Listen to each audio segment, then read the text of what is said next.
মা বেগুন কাটতেছো? না না, আলু কাটতেছি। দেখতে পাচ্ছিস না কি কাটতেছি? দেখি তো বেগুন। বেগুন? তাহলে তো ভালোই, বেগুন কাটতেছি। তাই আমি ওটা কাটি। কাটবি? হ্যাঁ। তা তুই ইয়ে কর। আমি অন্য কাজ করি, তুই এটা এইটা কাট। কাটতে থাক। ঠিক আছে ঠিক আছে।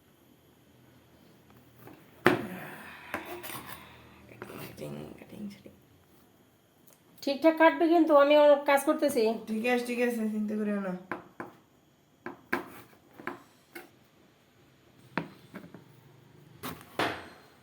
কাটো অফ করো। বেগুন কাটা হয়ে গেছে মা? না। তাড়াতাড়ি নেই, আমার এখনই রান্না করবো কিন্তু। ঠিক আছে। আচ্ছা।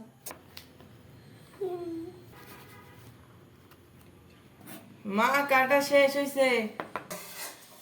আস্তে আস্তে কাটা হয়ে গেছে? হ্যাঁ হ্যাঁ। আচ্ছা ঠিক আছে। কাটা হয়ে গেছে মা? হ্যাঁ এইগুলা কাটছো? হ্যাঁ এটার নাম বেগুন? হ্যাঁ। আমি কাটতে বলছিলাম এইভাবে, দেখো এটা আমি বেগুনি বানাবো আর তুমি এটা কাটছো। ছিলের কাটা দেখো, আমি বানাবো বেগুনি। এই যে মা কাটছে বেগুন, ছেলে কাটছে বেগুন, এত সুন্দর বেগুন কাটছে, বেগুনি বানাবো আমার ছেলের জন্য, সবাইকে খাওয়াবো।